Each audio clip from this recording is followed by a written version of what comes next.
እገልሃለሁ እመነኝ እገልሃለሁ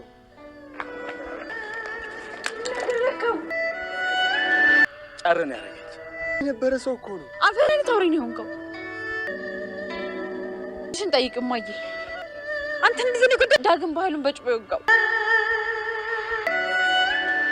ባንክ ቤት መስልሻል እንዴ መስልሽ ከእናትሽ ማለት የውሸት እናቴ እያልሽ ከምትኖሪባት ሴት ሄል ብር ማምጣት አልችልም ችርቋል አፍሽን ዝጊ ሄለን እኔ ምቀኛ አይደለም ከምቀኛ ምቀኛ ነሽ ለምታፈቅሪው ሰው ዳግም የገነት ልጅ እንደሆነ ያወቅሽ ግን ምን እንደሚያሳዝን ታውቂያለሽ ደሞ ግባ ብርድ እንዳይመታ ያኔ ከምጎዳ ናለ የገነት ልጅ ባልሆንክ አንተኩ ነገር አፍሬ ተፍሬ እንዳልመጣ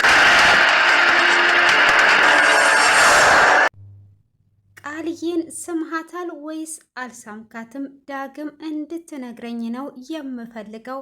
ለምንድነው የዛን ቀን ጥላክ የሄደችው? እያለች እንግዲህ ዳግምን እያፋጠጠችው ነው። እንግዲህ ዳግምም ባህሉን በስለት ወግቶታል። እሱም እንግዲህ በስለትም በወጋው ሰዓት እንዴት ነው አንተ እንደዚህ አውሬና ጨካኝ የሆንከው? አንተን ባልተዋወቅ ይሻለኝ ነበር በማለት እጅግ ትቆጣዋለች። ዳግምም ለእናቴ ብዬ ነው እንደዚህ ነገር ያደረግኩት፣ አንድ ጊዜ ብቻ አዳምጪኝ ቢላትም በፍጹም እኔ አላዳምጥም፣ አንተ ሰው አይደለህም አውሬ ነህ፣ እኔ ከአውሬ ጋራ አይደለውም፣ እኔ ሰው ስለሆንኩኝ ሐኪም ቤት እወስደዋለሁ በማለት እንግዲህ ባይሉን ወደ ሐኪም ቤት ይዛው ትሄዳለች። ሆኖም እንግዲህ ገነት ትመጣለች። ገነትም ምንድን ነው የተፈጠረው? ባይሉ ልጄን ጎርተከው ነው እንዴ በማለት ባይሉ ላይ ነበረ እያንዳንድ የጮችበት። ሆኖም እንግዲህ ብሌን ልጅሽ ነው ባይሉን እንደዚህ የወጋው ብላ ስትላት እናትየውም ገነት እኔ አንተን በማግኘቴ ተጸጸትኩኝ። እኔ እንደዚህ አይነት ጨካኝ ልጅ የለኝም፣ ሰውን የሚወጋ ለምንድን ነው እንደዚህ ያደረግከው? በማለትም እንግዲህ ትቆጣለች። እሱም አንድ ጊዜ እናቴ ስሚኝ ብሎ ይላታል። ምንም የምሰማ ነገር የለም፣ እንዴት ነው እንደዚህ የምታደርገው? በማለትም በጥፊ ትመታዋለች። እሱም እንግዲህ እኔ ይሄንን ነገር ያደረግኩበት ምክንያት አሁንም እኔንና አንቺን ሊያለያየን ነው። ከዚህም በፊትም እኔንና አንቺን አለያይቶ ነበረ።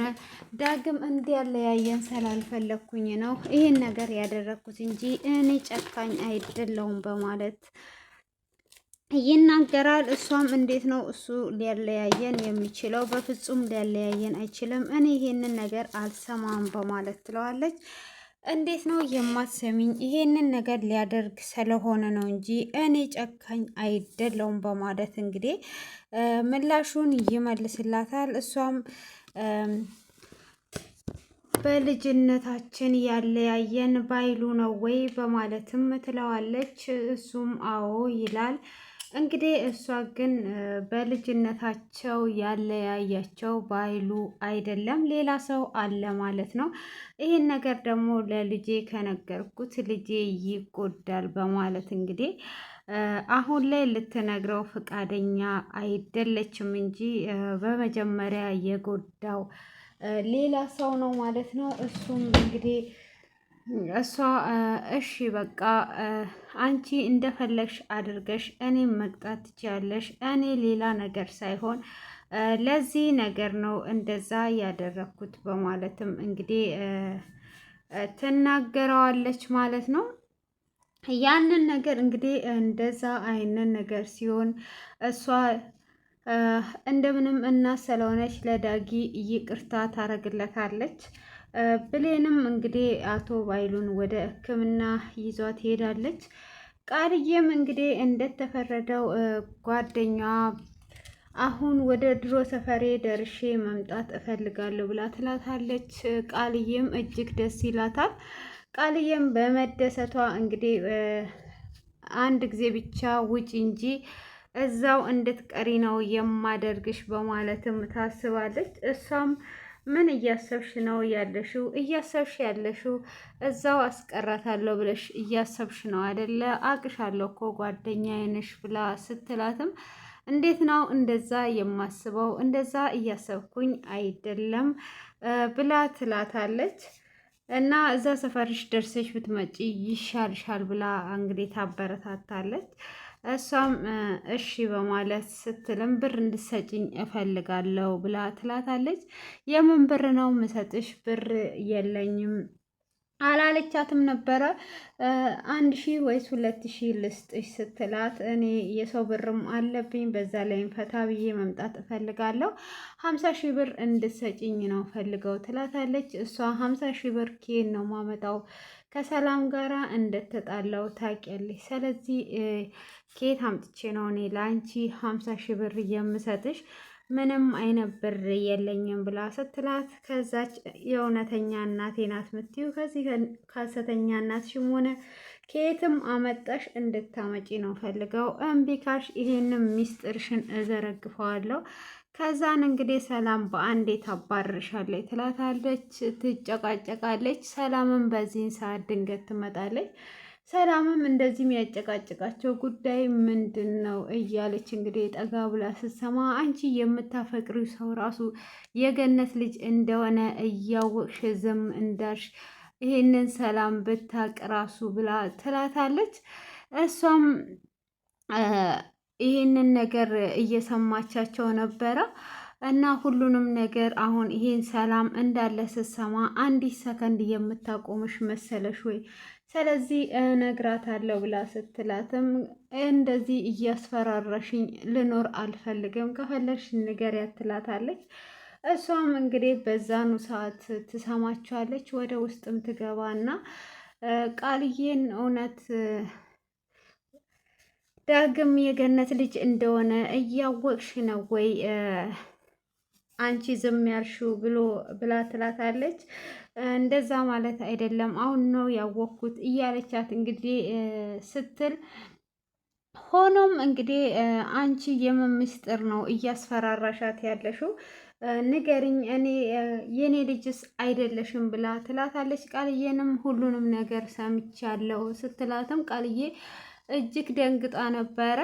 ምንድን ነው ይሄ ነገር እየሰማችው ልጇ እንዳልሆነች መስራት። አንቺ የኔ ልጅ ራሱ አትመስኝም፣ አስተዳደግሽ ነው ይመስለኛል፣ እንዴት አይነት ክፉ ብትሆኝ ነው ብላ እንግዲህ ትቆጣታለች። እኔ ደግሞ ልጅሽ እንዳልሆንኩኝ የሰማሽ መስሎኝ ደንግጬ ነበረ እያለች እንግዲህ አሁን ጓደኛዋን በይቶሎ ንገሪኝ ብላ ትላታለች። እሷም ልትነግራት ቃልዬ እያለች ልትናገር ስትል እንግዲህ ብሌን ትደውልና ብሌንም ባይሉ ሐኪም ቤት እንዳለ ትናገራለች።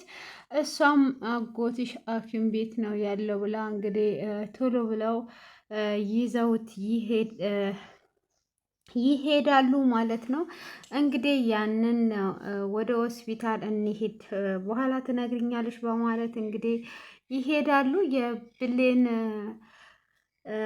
አጎት እንግዲህ አቶ ባይሉ ሐኪም ቤት ነው ያለው። ወይዘሮ ገነትና ዳጊም ወደ ቤት ሄደው ነበረ። ዳጊም ቆንጆ ምግብ ሰርቶ አብልቷታል። ሆኖም እስቲ ለብሌን ደውይላት ምን ላይ እንደደረሱ እንወቅ ይላታል። እሷም ደውላ ስትጠይቀው ሰላም እንደሆነና ግን ዛሬ እንደሚያሳድሩት እና ባይሉም ደግሞ ክስ እንደማይመሰርትበት ትነግራታለች። እሷም ደስ ይላታል ማለት ነው። በዚህ አይነት ሁኔታ እሱም እየተደሰተ እንግዲህ ሆኖም ወይዘሮ ገነት ያንን ምግብ ከበላችም በኋላ በፍጹም ዳግምና ብሌን መጋባት የለባቸውም። ዳግምም ልጄ ነው፣ ብሌንም ልጄ ናት። እንዴት ሰውስ ምን ይለኛል ልጄንና ልጄን ሳጋባ በማለት እንግዲህ ወይዘሮ ገነት እያሰበች ትገኛለች። እንግዲህ እሱም ራሱን አሻሽቶ አስታስተኛው እንደ ሕፃንነቴ አስተኛሽኝ በማለትም 3 ሰዓት ላይ ብሌንን ሳልታረቃት ማደር አልችልም በማለት ይሄዳል። ብሌንም እንግዲህ ትመጣለች። እሷም ይቅርታ ቢላትም እንግዲህ እምቢ ብላው ትገባለች። ቃልዬንም እንዳልተጣላች ብትነግራትም ያው እሷ ተመልሳ በድጋሚ ሲያወሩ እያወቀች ነበረ። በዛም በመጣላታቸው ደስ ብሏታል ማለት ነው። እንግዲህ ወይዘሮ ገነትም ግራ ተጋብታለች። ብሌንም በቃ ወንድሜ ነው፣ ወንድሜን እንዴት ነው የማገባው? ናም እንዴት ነው የማገባው? ስለዚህ ይሄንን ነገር ማቆም አለብን እያለች ትገኛለች ማለት ነው። በዚህ አይነት ሁኔታ ኦኬ፣ በዚህ አይነት ሁኔታ ላይ ይገኛሉ ማለት ነው። እንግዲህ ይህንን ነገር እሷም በስተመጨረሻ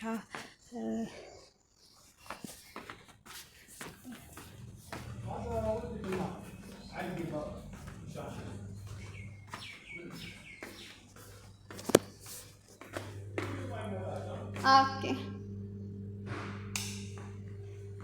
እና እንደዛ ነው እላችኋለሁ። ለማንኛውም ስለ ድምፁ አይሚሲዩ አይም ሶሪ ይቅርታ። እና ምን ልላችሁ ነው የፈለኩት እንግዲህ ቃልዬ ከንፈሬን ስሞኛል፣ አንቺ የቤት ገረድ ስለሆንሽ ከንፈርሽን ስላልሳምሽ የኔን ከንፈር ስሞኛል በማለት እንግዲህ ብሌንን አናዳታለች። ብሌንን ዳጊን እያፋጠጠች ክፍሉ በዚህ ተጠናቋል። ስለነበረን ቆይታ ከልብ አመሰግናለሁ። መልካም ቆይታ፣ መልካም ምሽት ይሁንላችሁ። እንግዲህ ቀጣይ ክፍል ይዤላችሁ እመጣለሁ።